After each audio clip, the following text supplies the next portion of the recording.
Está funcionando.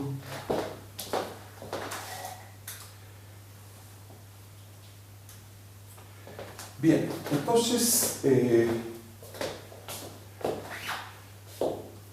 lo último que vimos fue, y le sacamos un poquito de provecho, fue al lema de Lax-Milgram y al teorema de Lyons-Stampaglia. Pero el lema de Lax-Milgram no recuerdo que lo hubiésemos escrito explícitamente, ¿de acuerdo? El lema de Lax-Milgram históricamente es previo al teorema de Lyons-Stampaglia y corresponde al caso lineal. Después, Stampaglia y Lyons generalizaron estos casos no lineal y probaron estos teoremas que hemos visto en la última clase. Ahora, cuando uno el teorema de Stampaglia lo reduce al caso lineal, reobtiene el teorema de Lax-Milgram, que nosotros no enunciamos explícitamente y que quisiera comenzar haciendo eso ahora para que lo tengamos claro, ¿de acuerdo? Entonces, retomemos entonces el lema de Lax-Milgram, pero como caso particular del teorema de Stampaglia. Entonces, digamos que este se deduce cuando en el teorema de Lyons-Stampaglia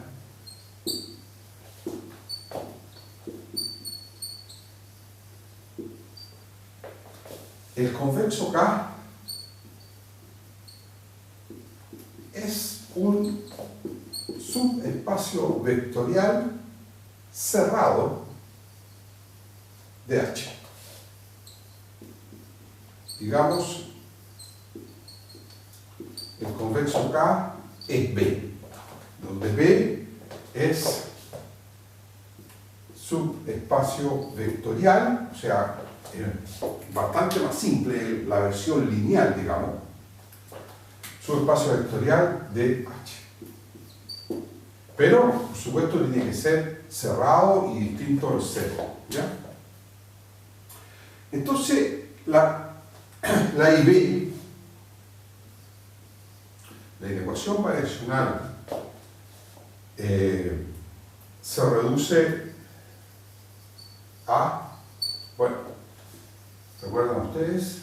Encontrar U ahora en B, ¿no es cierto?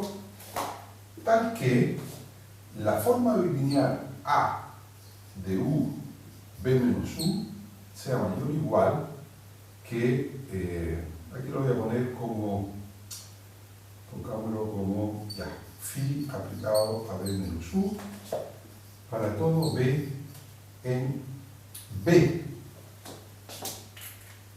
¿Ya?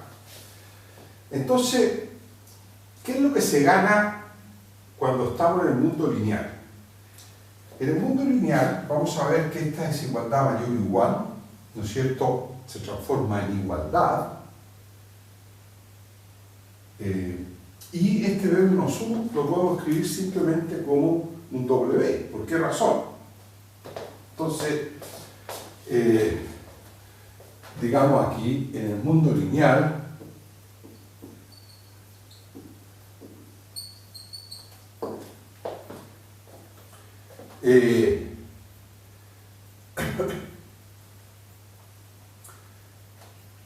lo primero que vamos a ver es que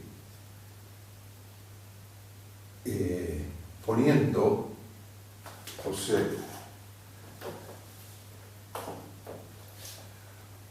cuando B recorre B mayúscula, B menos U también lo hace.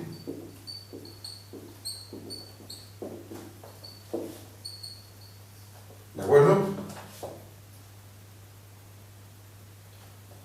Cosa que no ocurre en el caso no lineal.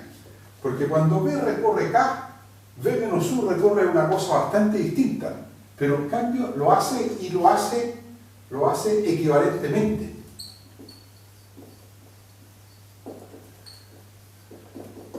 Luego,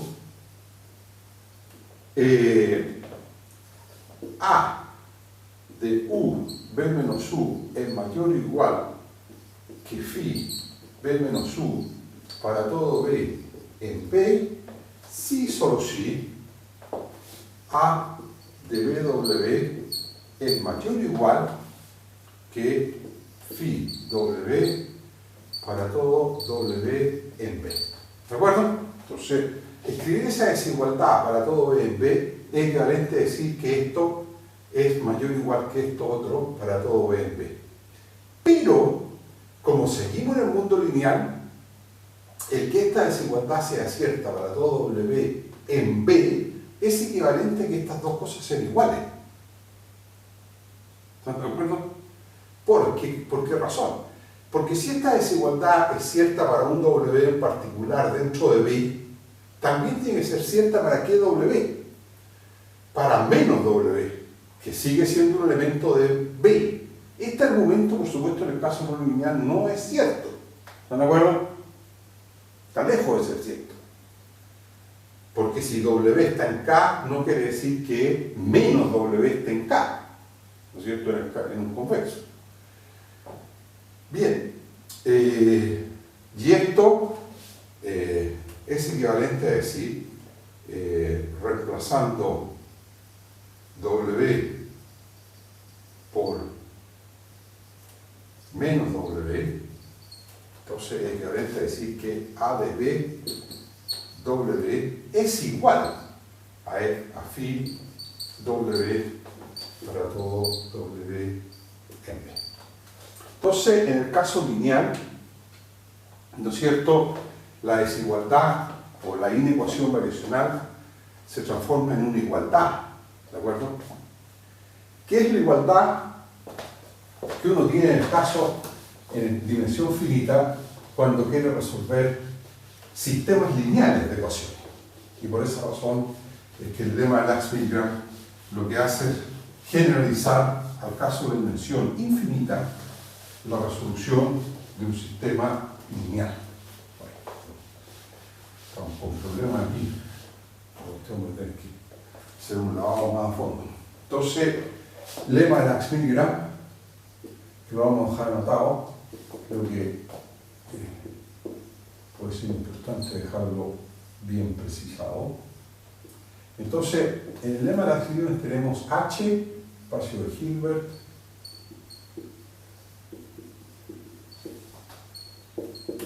A de punto, forma bilineal continua y coercitiva,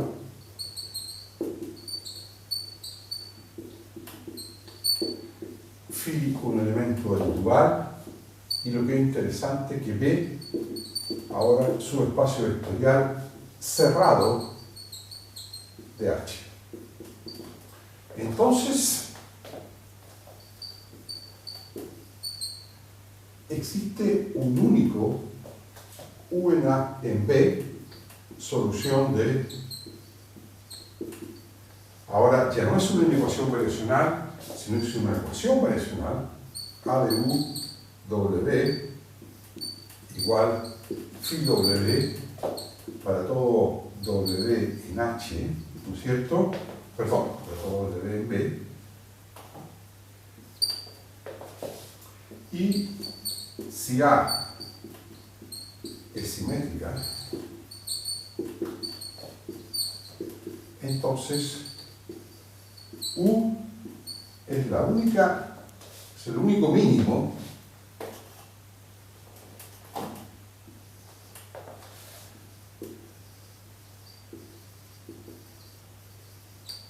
en B de la funcional J de B igual 1/2 A de BB menos phi aplicado. ¿De acuerdo? Lema de Lax-Milgram.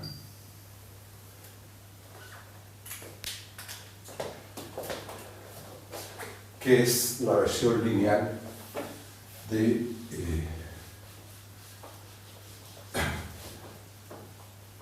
el teorema de Sternberg. Bueno. Bien, preguntas. ¿Tienen consultas sobre...? Profe, yo tengo una duda. Sí, dígame.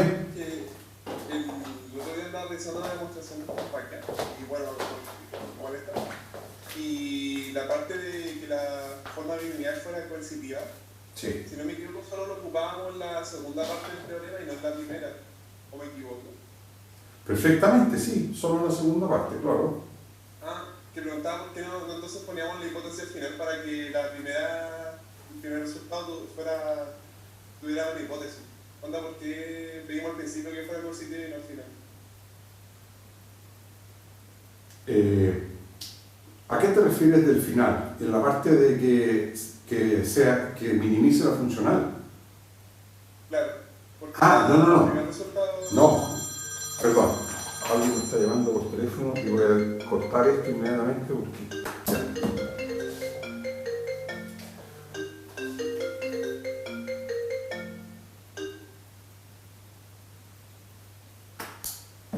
Perfecto, disculpen,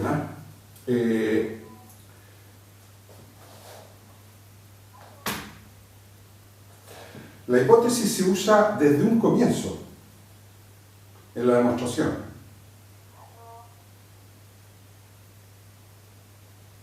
¿Me escuchan?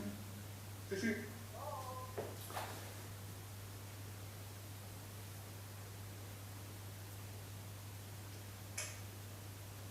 A ver, se usa... Me acuerdo que lo habíamos usado para la segunda parte cuando mostramos que las normas eran equivalentes. La que definía la forma bilineal cuando era simétrica. Sí. Y inducía el espacio Hilbert. Pero no me acuerdo que lo habíamos usado en la primera parte. Sí, en la primera parte se usa cuando tú escribes el problema como introduces esta variable auxiliar ρ, ¿te acuerdas? Y hay que demostrar de que para ρ suficientemente pequeño, pero más grande que estricto que 0,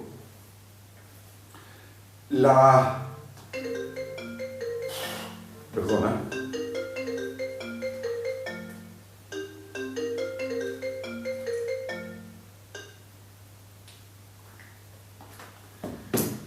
Pero ρ estrictamente positivo, ¿no es cierto?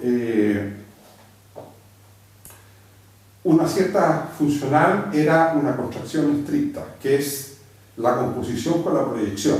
¿Te acuerdas? Ya.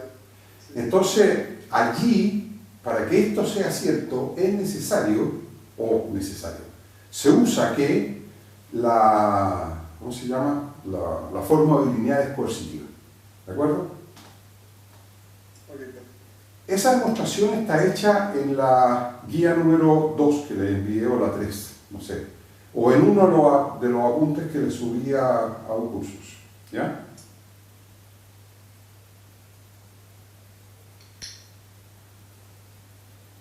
Sin esa hipótesis no se puede demostrar que es, ¿cómo se llama?, una contracción estricta, ¿ya?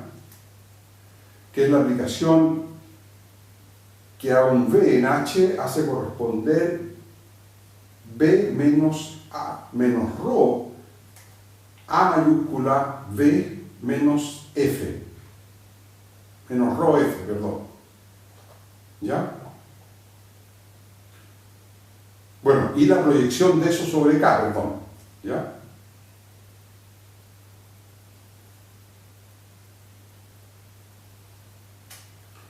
Ahora, un punto fijo de esa aplicación es equivalente a ser solución del IB.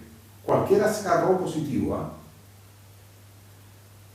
Ahora, si ρ es suficientemente chico, pero estrictamente positivo, uno demuestra que esa aplicación es estrictamente una contracción estricta. ¿Ya? Por lo tanto, admite una única solución. ¿Estamos?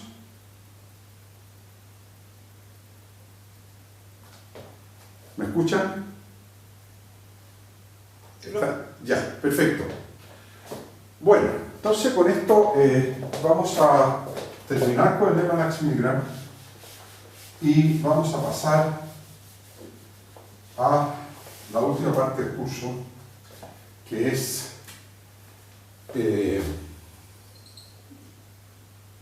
espectro de un operador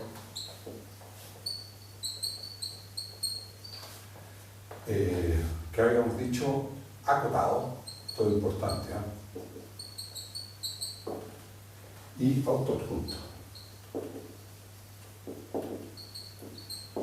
A ver, para ubicarnos bien dónde estamos,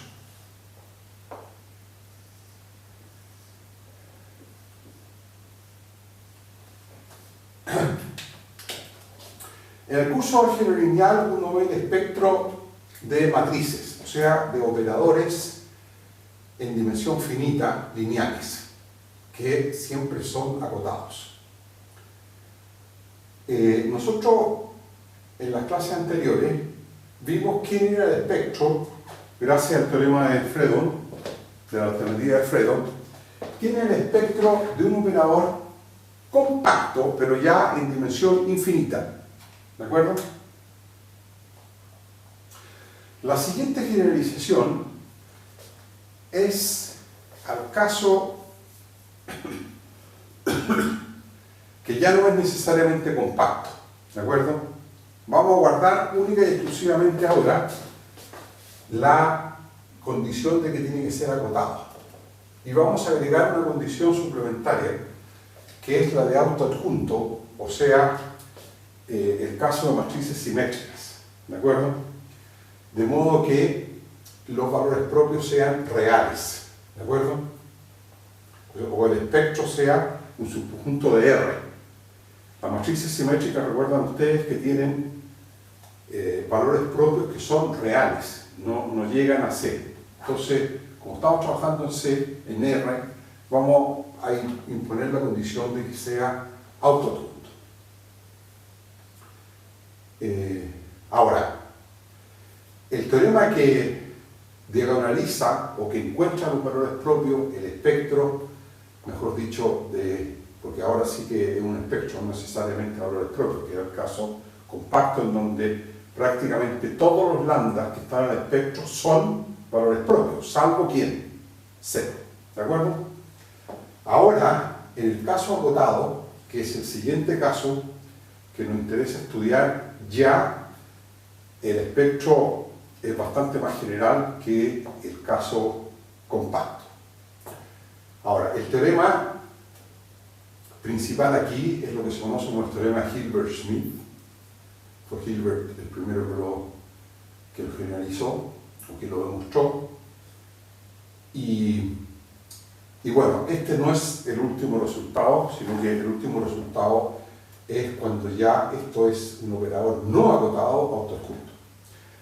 Y ese teorema también lo demostró Hilbert, y ese se llama el teorema de descomposición espectral de Hilbert, y que después fue demostrado por, deben existir unas 30 o 40 demostraciones alternativas. Bueno, a lo mejor estoy exagerando, no. Por lo menos unas 10, 8 demostraciones alternativas. Hay muchas personas que lo demostraron. Que es un fenómeno típico dentro de la matemática, que los teoremas más emblemáticos, de esos teoremas que la humanidad se los trataría de enviar a los seres extraterrestres que algún día encontremos, tratando de responder la pregunta de si la matemática se inventa o se descubre. O sea, es que la matemática es una invención de la mente humana, o es una cuestión que va más allá, y que en otros lugares donde exista vida también, a lo mejor la matemática está gobernando la fenomenología física que hay alrededor. Bueno, pero esas son preguntas más filosóficas que otra cosa. Aquí en el curso tratemos de responder y pensemos que la matemática es obra del ser humano mejor, ¿no? Y, bueno, entonces veamos qué pasa con un operador acotado a otro punto. Entonces nos vamos a dar H, espacio de Hilbert,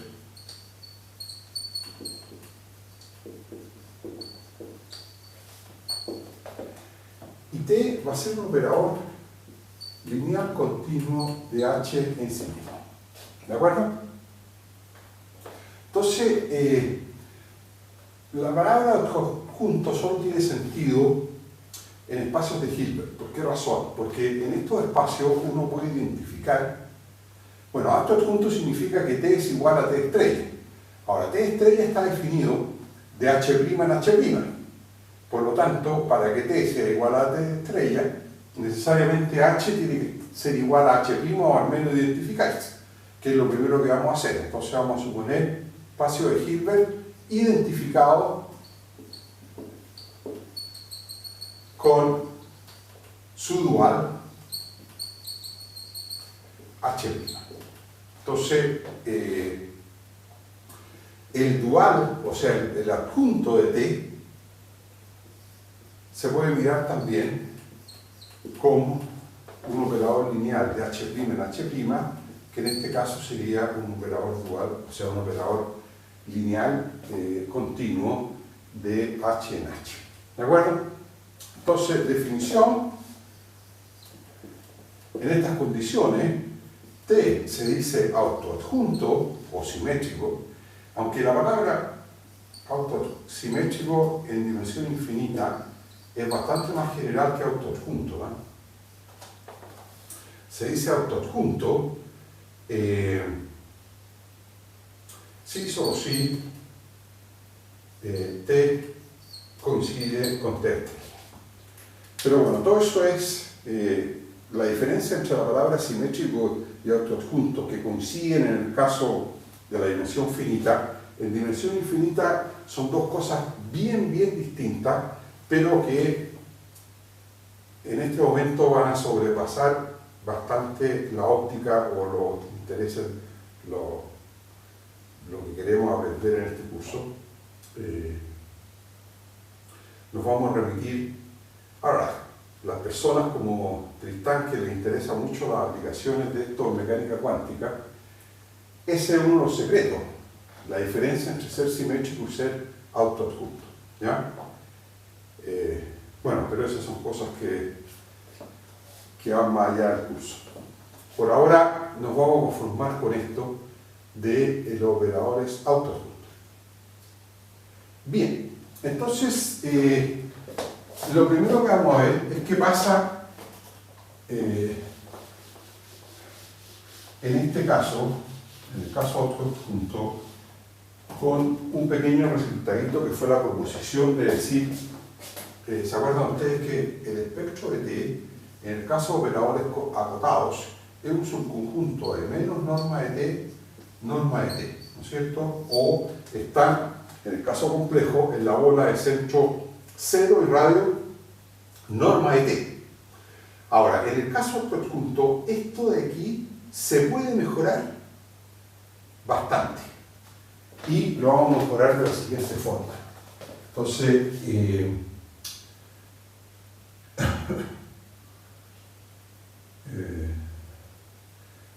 definamos estas dos cantidades.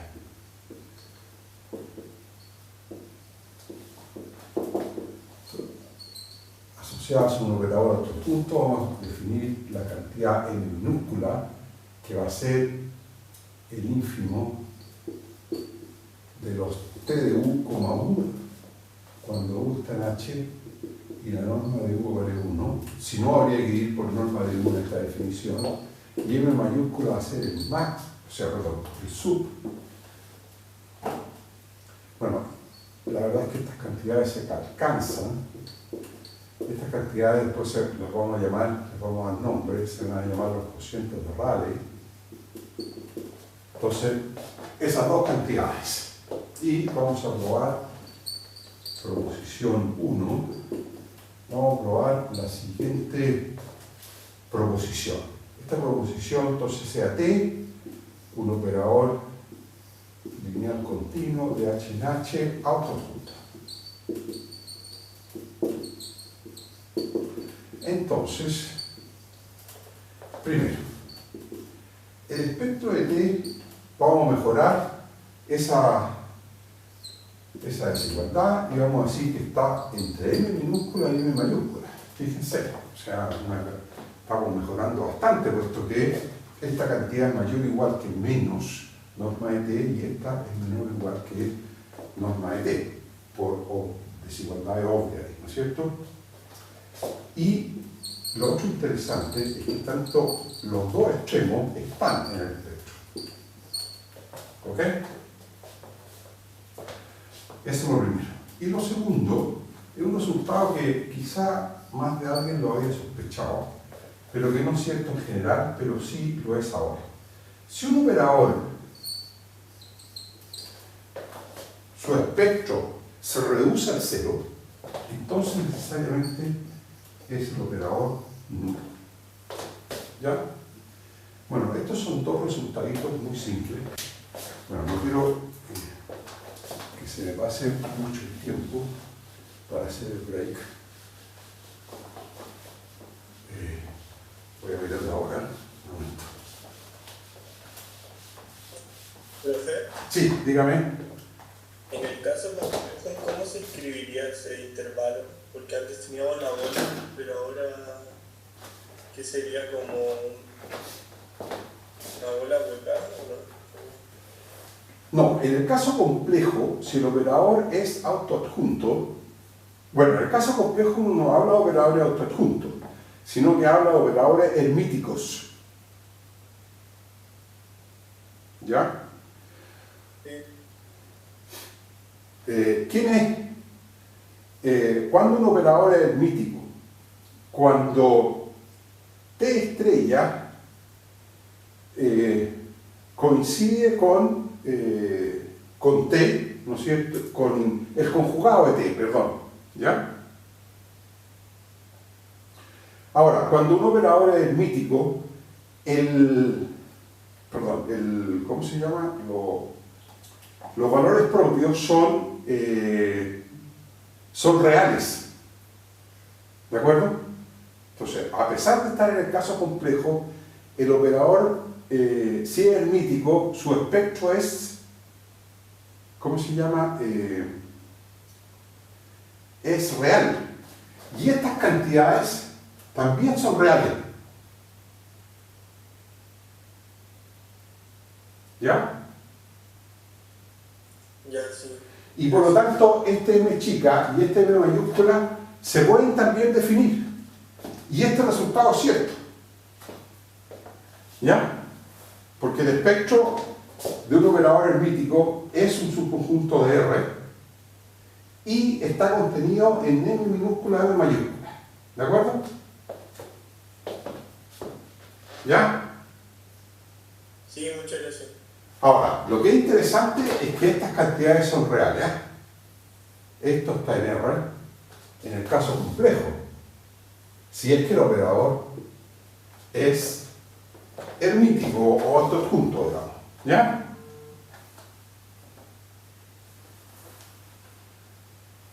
¿De acuerdo? Y gracias. Perfecto. Entonces, antes de irnos al break, comencemos a demostrar algunas cosas. Comencemos mostrando la letra I.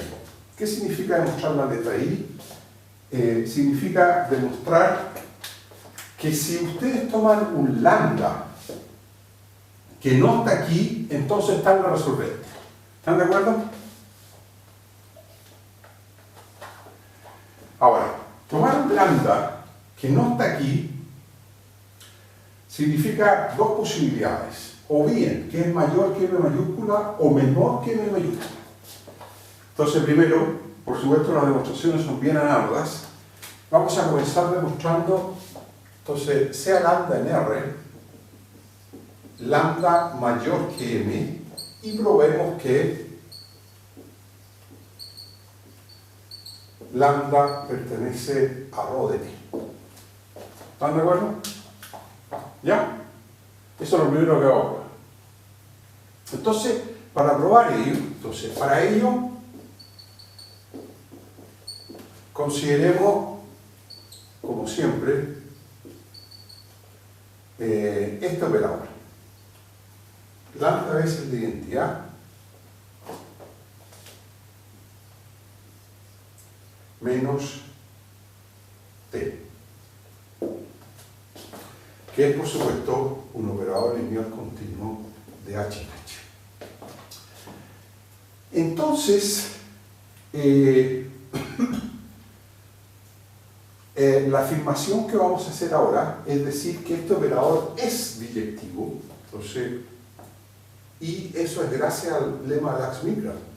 ¿Por qué razón? Entonces, vamos a decir, gracias a Lax-Milgram,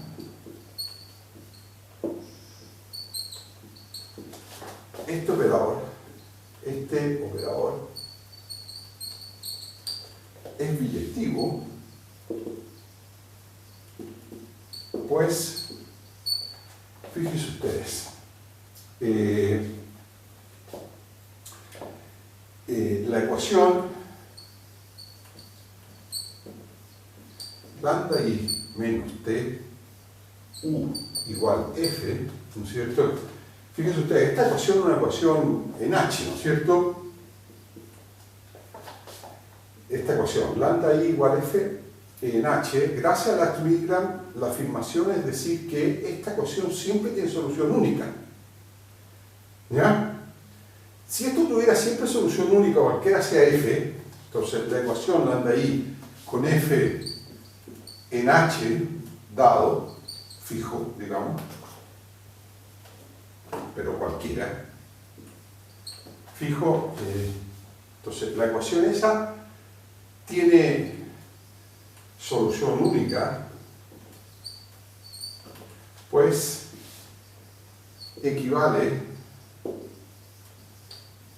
a, en vez de pedir que eso sea igual a f, lo que vamos a pedir es que el producto escalar, ¿no es cierto? O sea, lambda identidad menos t u, b sea igual al producto escalar de f, b para todo b en h, ¿no es cierto? Y si ustedes definen esto, a esto lo vamos a llamar a, por definición, va a ser a de u, b, una forma bilineal que definimos de esa manera, ¿de acuerdo? O sea, definimos la forma bilineal a como lambda i menos t u, b. Ahora, esa forma bilineal, ¿qué gracias tiene? Obviamente es continua. ¿Por qué razón? Es obviamente continua porque lambda i menos t es un operador lineal continuo, ¿ya? Entonces, equivale a eso, y la forma bilineal, la forma a de punto es claramente continua, y lo que es más interesante es coercitiva, pues fíjense ustedes, a de b, ¿quién es? Es lambda veces la identidad menos t b, y eso es mayor o igual que ¿qué cosa? Bueno, es igual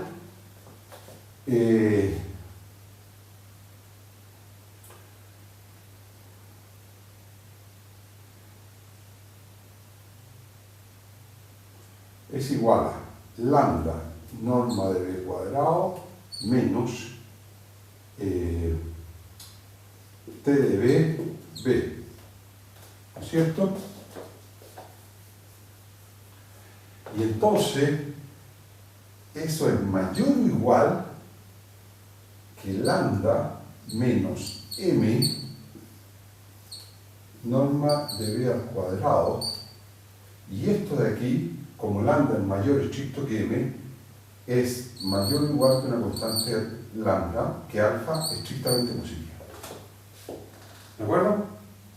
Ahora, ¿por qué razón TB, B es o menos TB, B es mayor o igual que menos M norma de B? Entonces, pues, vamos a decir, pues, ¿quién es M mayúscula?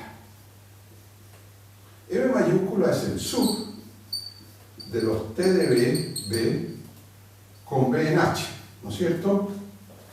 Partido por la norma de B cuadrado, por homotesia, digámoslo así, ¿ya? Nosotros definimos la B mayúscula sin dividir por norma de B cuadrado, pero lo hacíamos sobre norma de B igual 1. Bueno, también esa definición es completamente equivalente pidiendo que B sea distinto de 0. Y entonces, si M es ese sub, ¿qué podemos decir de T de B, B? Es menor o igual que M veces la norma de B cuadrado para todo B en H. Y por lo tanto, T menos TB, B es mayor o igual que menos M, norma de B cuadrado. Y por lo tanto, mayor o igual que eso. ¿Ya? ¿Todos de acuerdo o no?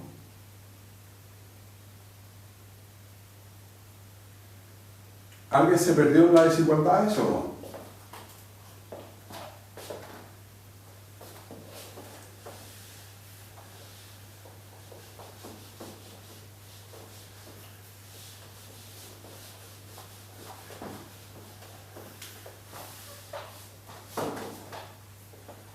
¿Estamos de acuerdo?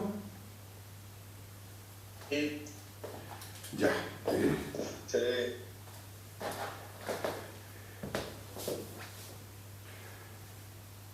Ya, son las 11, así que podemos hacer un break.